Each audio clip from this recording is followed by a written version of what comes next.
I've just arrived in China.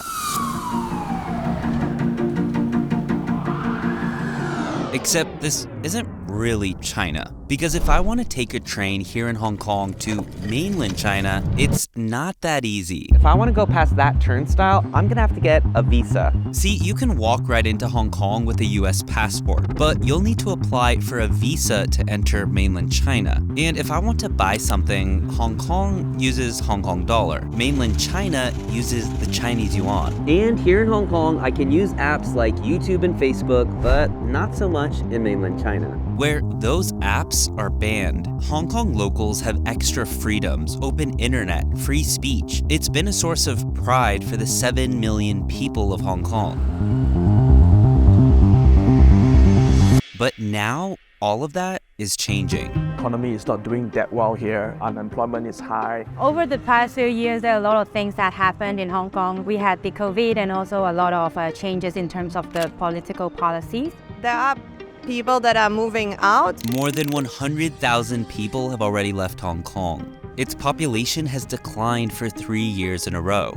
There are a lot of people, so many of my friends, they left Hong Kong. A lot of people had left. We have friends that have left for Singapore. My friends, they immigrate to the UK, to Canada, to New Zealand, to Australia, to the States. Hong Kong is called a global financial hub, but all of that is being threatened. That presents a very negative vibe for us, just walking through the neighborhoods and seeing a lot of small business owners close down. I think Hong Kong has changed in almost all aspects: population, politics, civil society. Many expats left Hong Kong because the COVID policies were some of the strictest in the world, and locals left because they didn't like the way their freedoms were slipping away. But to understand this story, you should know this: Hong Kong is destined to be fully part of China one day, but the debate is when exactly? See, Hong Kong was under British rule until 1997. Then, during a big ceremony, Hong Kong was handed back to China's rule. But the agreement was that it would remain its own semi-autonomous region for 50 years.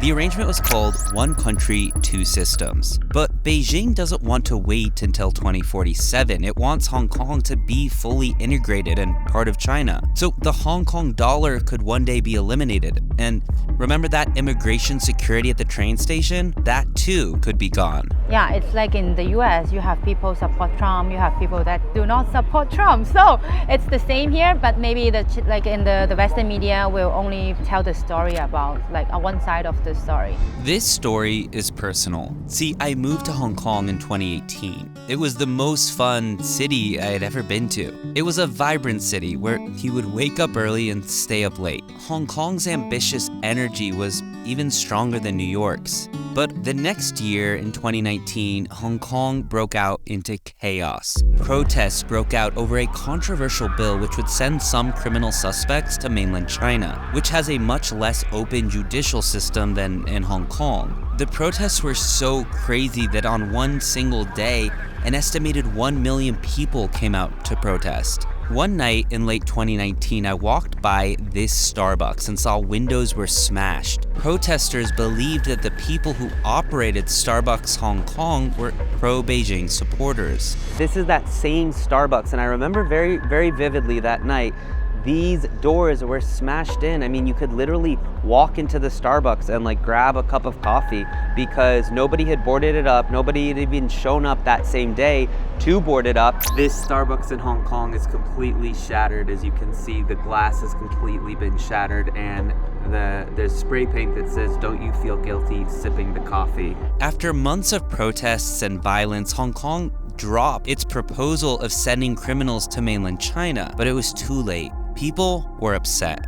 I was in Hong Kong when it got its first COVID case, which meant the protests would calm down. And in summer of 2020, Beijing took its most aggressive action yet against the protesters with the national security law, which basically banned protesting completely and said no more talking bad about China. And that law was passed June 30th, 2020. I was still living here at the time, and it was very controversial, as you can imagine. It was almost like the protests virtually overnight disappeared. A lot of countries actually spoke out against that law, including the UK and Japan, saying that it totally breached the rule that Hong Kong would have its autonomy for 50 years. Critics say the national security law was the nail in the coffin that would change Hong Kong forever. And soon after that, more than 100,000 people would move out of Hong Kong for good. Many headed for Australia or the UK. They wanted to move permanently away from Hong Kong and set up a new life. Some of my friends, they left also because they have a different political stance versus what the government, the Hong Kong government or the Chinese government is planning for Hong Kong. Slowly you can see how mainland China is, influencing the Hong Kong and then putting the pressure and also the politics stuff. I had always known Hong Kong for its freedom of speech, but since I left in 2020, things have changed. Coming here now though, I need to be careful what I say or post. To help understand the changes, I visit this bookstore. The last time I was at this bookstore, the last time I was here, there was a big wall of pro-democracy protests, paintings, and signs of support of the protests, but now all of that has been wiped out. Things have changed, the mood has changed. I ask if I can interview the same curator of the store. And how about books and stuff? Have there been any books that you've had to not sell anymore? I think we want to emphasize that we follow the law. Because the law has changed, so we have to follow. So we don't do anything that violate the law. Yeah, but we still want to.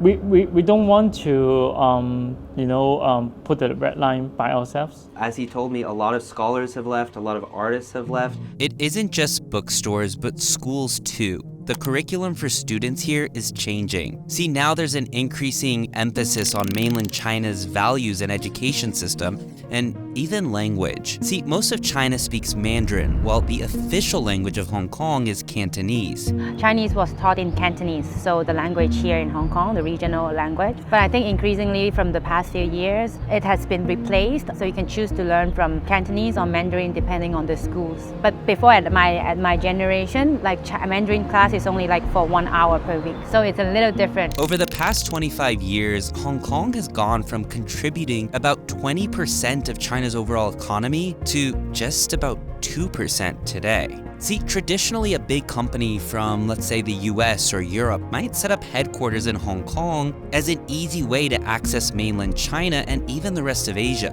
But today, many of those companies can now go directly into Shanghai or Shenzhen. And to reach the rest of Asia, they might set up in Singapore or other cities that, unlike Hong Kong, don't have the world's most expensive real estate. So the significance of Hong Kong is just going down. The economy is not doing that well here.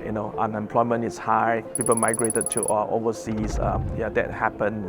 In the last few years. I actually don't really see the pros. Maybe the only pro would be like we can go to China more easily. The borders are actually, they're still there, but like it's easier for even like expats or foreigners to go to China. But cons would be like China is still behind the Communist Party. Honestly, I feel for the Hong Kong people because I think for them it's a lot of changes, a lot of new policies that implemented during the COVID period that can actually make the Hong Kong people worried about the future, right? But Hong Kong is still one of the easiest places to do business, and it has low taxes. What people get around the Hong Kong story is that Hong Kong still has its own freedom. It's very safe here. We operate with great tax benefits as entrepreneurs. But however, here, in terms of the focus, is not to be politically focused, but to be intensively a super capitalist. Make your money here, do your own thing. It becomes a great city of fully 100% commerce. As Hong Kong's population goes down, so do the real estate prices. This is usually not a very good sign when you have so many floors that are for lease. I mean, even this little ad space right here isn't getting sold. On a Sunday, I arrived to a real estate event. Here, they're encouraging Hong Kong locals to invest their money in real estate projects abroad, essentially getting money into places like Thailand or London. A lot of times the same day of the event, people are actually buying a unit. They even show you the floor plan, the different square footage, the amenities. So imagine you're in Hong Kong, you wake up on a Saturday or a Sunday, you come here, you actually buy property abroad, all from just this 1 hour event. Kingston tells me the way people live and work here has been changing. Definitely. Actually, we see a lot of people talking about working, outside of Hong Kong. We talk about digital nomad. Thailand is a really good place. Well, Hong Kong has changed is because every day we used to be congested with traffic, and now there's just less people, right? Because of less tourism, less people at the convention, so less business people. So in terms of commuting, it's been glorious. But what's not really glorious is seeing what we call gut pull, which is the empty stores that are now shutting down. So now that Hong Kong is integrating into mainland China, the government is spending billions of dollars to connect them, and not just metaphorically. They try to integrate us with Shenzhen and the surrounding area to make it the Greater Bay Area. The Greater Bay Area is the biggest effort yet, building this multi-billion-dollar bridge and this train station which connects Hong Kong with its neighbor Macau. And with this train station, it's now super fast to get to Shenzhen, the major tech hub of China, located just over the border with Hong Kong. Economic-wise, I think it's still a very well-placed location. I think China is going to put a lot of emphasis on this region of China, so including Hong Kong as well. So I still believe Hong Kong, economic-wise, is going to go very well, obviously. And in terms of political stance, everyone has their own preference, right? This train station was meant to bridge that gap and bring Hong Kong closer and easier into mainland China. It used to take about 2 hours to get to mainland China. Now with this train, you can get there in about 45 minutes. When the train first opened, I've taken it multiple times and it was actually really amazing. I mean, it was fast, it was convenient, it was smooth.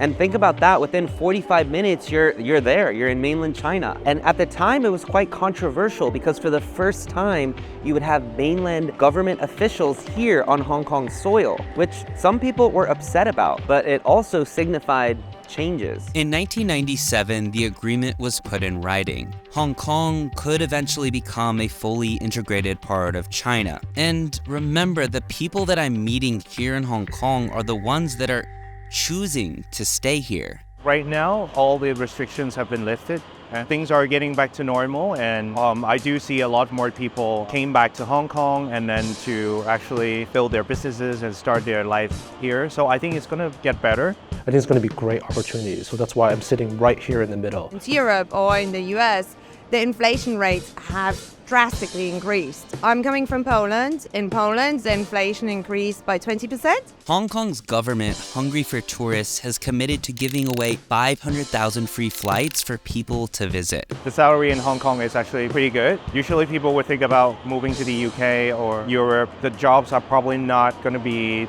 so secure. Hong Kong will still have its importance here because China still wants to showcase to the world that Hong Kong is still an international hub. For them to actually give up Hong Kong, I don't think it's going to happen. I'm currently happy that I'm in Hong Kong, but I'm also looking for other opportunities elsewhere.